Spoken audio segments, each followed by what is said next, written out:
사랑하는 성도 여러분, 그리고 진리의 말씀을 사모하는 귀한 믿음의 동역자 여러분.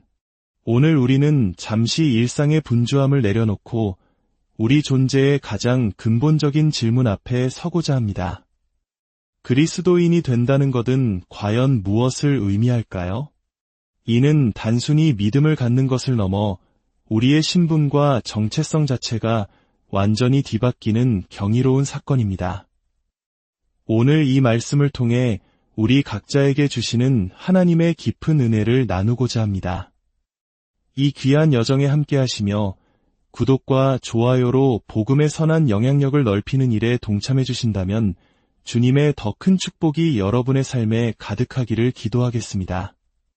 이제 사도 바울이 로마의 성도들에게 보낸 편지 로마서 6장의 말씀으로 함께 들어가 보겠습니다. 제가 로마서 6장 1절부터 14절까지의 말씀을 봉독하겠습니다. 그런즉 우리가 무슨 말을 하리요? 은혜를 더하게 하려고 죄에 거하겠느냐? 그럴 수 없느니라. 죄에 대하여 죽은 우리가 어찌 그 가운데 더 살리요? 무릇 그리스도 예수와 합하여 세례를 받은 우리는 그의 죽으심과 합하여 세례를 받은 주를 알지 못하느냐? 그러므로 우리가 그의 죽으심과 합하여 세례를 받음으로 그와 함께 장사되었나니 이는 아버지의 영광으로 말미암아 그리스도를 죽은 자 가운데서 살리심과 같이 우리로 또한 새 생명 가운데서 행하게 하려 함이라. 만일 우리가 그의 죽으심과 같은 모양으로 연합한 자가 되었으면 또한 그의 부활과 같은 모양으로 연합한 자도 되리라. 우리가 알거니와 우리의 옛사람이 예수와 함께 십자가에 못 박힌 것은 죄의 몸이 죽어 다시는 우리가 죄에게 종 노릇하지 아니하려 함이니 이는 죽은 자가 죄에서 벗어나 의롭다 하심을 얻었음이라. 만일 우리가 그리스도와 함께 죽었으면 또한 그와 함께 살 줄을 믿노니 이는 그리스도께서 죽은 자 가운데서 살아나셨음에 다시 죽지 아니하시고 사망이 다시 그를 주장하지 못할 줄을 알미로라. 그가 죽으심은 죄에 대하여 단번에 죽으심이요 그가 살아계심은 하나님께 대하여 살아계심이니 이와 같이 너희도 너희 자신을 죄에 대하여는 죽은 자요 그리스도 예수 안에서 하나님께 대하여는 살아있는 자로 여길지어다. 그러므로 너희는 죄가 너희 죽을 몸을 지배하지 못하게 하여 몸의 사욕에 순종하지 말고 또한 너희 지체를 불의의 무기로 죄에게 내주지 말고 오직 너희 자신을 죽은 자 가운데서 다시 살아난 자같이 하나님께 드리며 너희 지체를 의의 무기로 하나님께 드리라. 죄가 너희를 주장하지 못하리니 이는 너희가 법 아래에 있지 아니하고 은혜 아래에 있음이라. 사도 바울은 로마서 5장 마지막 부분에서 놀라운 선언을 했습니다. 죄가 더한 곳에 은혜가 더욱 넘쳤나니 이 얼마나 가슴 벅찬 복음입니까? 우리의 허물과 죄악이 아무리 크다 할지라도 하나님의 은혜는 그것을 덮고도 남을 만큼 광대하다는 선포입니다. 그런데 바로 이 지점에서 복음의 진리를 오해한 어떤 이들이 교활한 질문을 던집니다. 그렇다면 더 큰 은혜를 받기 위해 죄를 더 많이 지어도 괜찮다는 말이군요. 이것은 복음의 심장을 겨누는 비수와 같은 질문입니다. 이에 대한 사도 바울의 대답은 신학적 논증이 아니었습니다. 그것은 그의 영혼 깊은 곳에서 터져나오는 외침이었습니다. 그럴 수 없느니라. 이것은 마치 누군가 우리에게 당신, 부모님을 욕되게 하면 더 큰 효도를 할 기회가 생기니 그렇게 하시오라고 말하는 것과 같습니다. 우리의 온 존재가 본능적으로 거부하는 끔찍한 생각입니다. 바울의 반응은 바로 그런 것이었습니다. 왜냐하면 그리스도인이 된다는 것은 우리의 본질 자체가 변화되었음을 의미하기 때문입니다. 바울은 묻습니다. 죄에 대하여 죽은 우리가 어찌 그 가운데 더 살리어? 그리고 그는 이 새로운 정체성의 시작을 세례라는 예식을 통해 설명합니다. 여러분, 세례가 무엇입니까? 단순히 물을 뿌리거나 물에 잠기는 종교의식이 아닙니다. 바울에게 있어서 세례는 바로 이름을 부여하는 예식, 즉 명예 변경 예식과도 같습니다. 우리는 모두 이 세상에 태어날 때 아담이라는 이름을 이마에 새기고 태어났습니다. 그것은 죄와 사망의 족보에 속해 있음을 의미하는 이름표였습니다. 우리 문화에서 이름과 가문이 한 사람의 정체성에 얼마나 중요한지를 생각해 보십시오. 세례는 바로 우리의 영적인 족보가 바뀌는 순간입니다. 죄의 가문인 아담의 족보에서 끊어져 생명의 가문인 그리스도의 족보에 오르는 것입니다. 아담의 자녀라는 옛 이름이 지워지고 그리스도 안에 있는 자라는 새로운 이름이 새겨지는 것입니다. 이것은 내면에서 일어나는 신비로운 변화일 뿐만 아니라 우리의 삶 전체를 규정하는 공적인 선포입니다.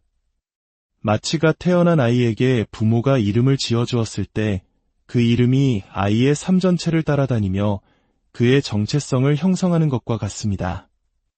이제 누군가 그리스도인이라고 부를 때 우리는 네, 바로 접니다. 라고 응답하는 존재가 된 것입니다.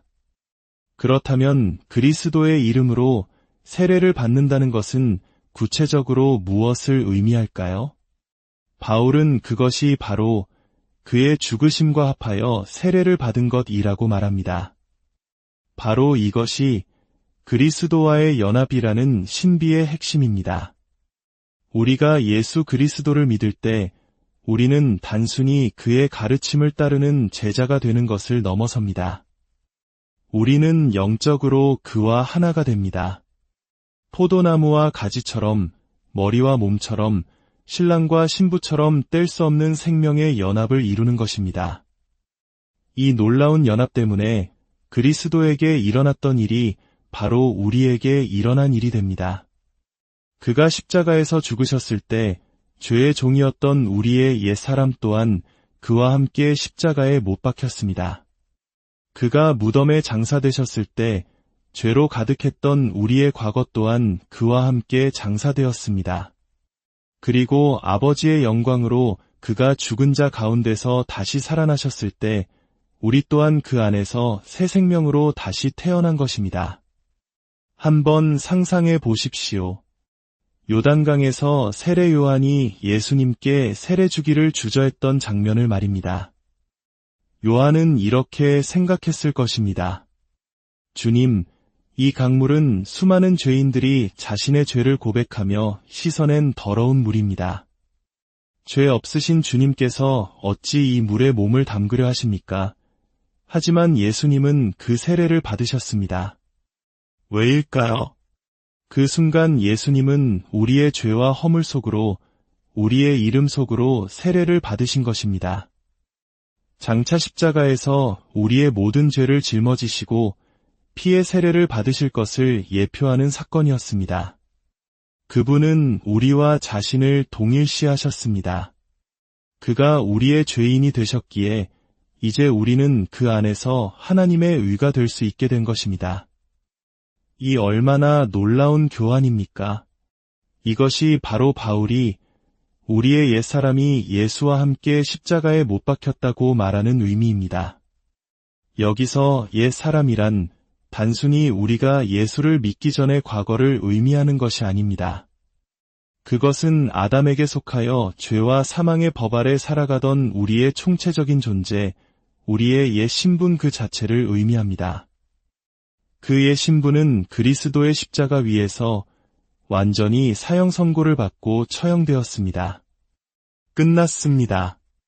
그래서 바울은 선포합니다. 이는 죽은 자가 죄에서 벗어나 위롭다 하심을 얻었습니다. 과거 스코틀랜드 법에서는 사형수가 처형된 후 감옥문에 이 사람은 위롭게 되었음이라는 공고문을 붙였다고 합니다. 그 의미는 이제 법이 이 사람에게 더 이상 요구할 것이 없다. 모든 죄값이 치러졌다는 뜻입니다. 이와 같이 그리스도 안에서 우리는 죄에 대해 완전히 죽었습니다. 죄의 법적인 권세, 죄의 왕 노릇하던 지배력이 완전히 끝장난 것입니다. 죄는 더 이상 우리의 주인이 아니며 우리를 노예처럼 부릴 권리가 없습니다. 물론 이 지점에서 우리는 현실적인 질문을 던지게 됩니다. 목사님, 저는 여전히 죄의 유혹을 느끼고 때로는 죄에 넘어지기도 합니다. 제 안에는 여전히 죄가 살아있는 것 같습니다. 그렇습니다. 매우 중요한 질문입니다. 바울이 말하는 것은 죄의 존재가 사라졌다는 것이 아닙니다.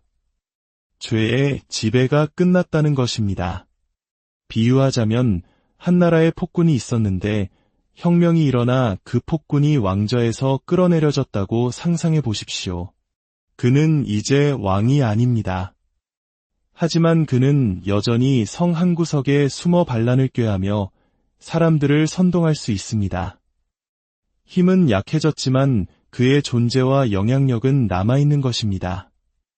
우리 안의 죄가 바로 그와 같습니다. 그리스도의 십자가로 인해 죄는 왕좌에서 쫓겨났습니다. 우리를 지배하던 그 권세는 깨어졌습니다. 그러나 그 잔당이 여전히 우리 안에 남아 우리를 유혹하고 넘어뜨리려 합니다. 그렇기에 바울은 이어서 우리에게 강력한 명령이자 권면을 줍니다. 이와 같이 너희도 너희 자신을 죄에 대하여는 죽은 자여 그리스도 예수 안에서 하나님께 대하여는 살아있는 자로 여길지어다. 여길지어다라는 말은 없는 사실을 억지로 믿으라는 자기 최면이 아닙니다. 이것은 사실을 사실로 인정하고 계산하라는 뜻입니다.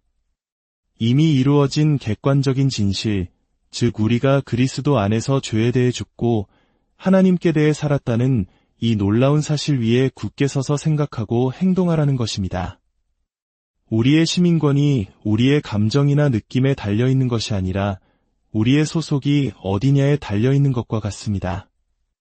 우리는 더 이상 어둠의 나라 백성이 아니라 사랑의 아들의 나라로 옮겨진 하나님 나라의 시민입니다.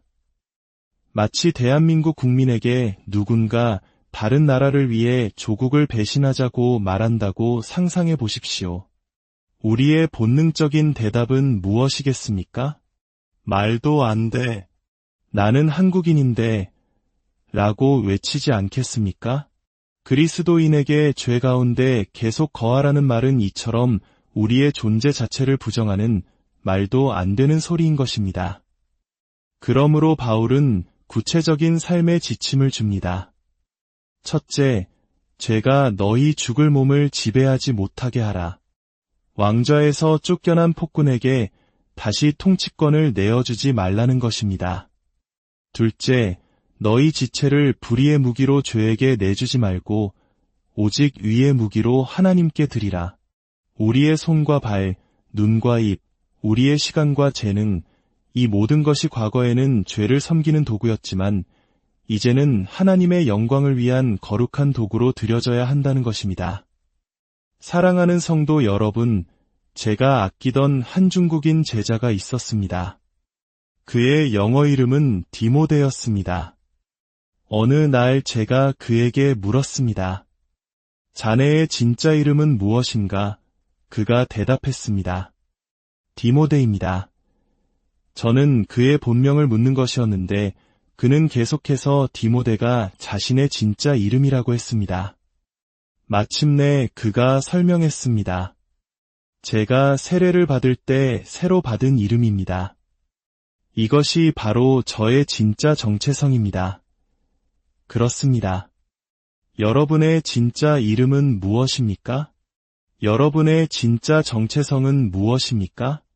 세상이 붙여준 이름이나 과거의 실패가 아니라 바로 그리스도 안에 있는 자, 하나님의 자녀, 이것이 우리의 진짜 이름이요 영원한 정체성입니다. 우리는 그리스도와 연합하여 죄의 지배가 끝난 새로운 피조물입니다. 우리는 그리스도와 연합하여 새 생명 가운데 살아가는 존재입니다. 우리가 이 땅에서 천국 가는 날까지 필요한 모든 것, 죄를 이길 능력과 거룩하게 살아갈 힘, 그 모든 것이 이미 우리 주 예수 그리스도 안에 주어졌습니다. 오늘 이 말씀을 마음에 새기며 여러분의 진짜 이름, 그리스도 안에서의 새로운 정체성을 굳게 붙들고 살아가시기를 축복합니다. 죄의 속삭임이 들려올 때마다 담대하게 선포하십시오. 나는 그리스도와 함께 십자가에 못 박혔나니 이제 죄는 더 이상 나의 주인이 될 수 없다. 주님의 평강이 여러분과 여러분의 가정 위에 늘 함께 하시기를 간절히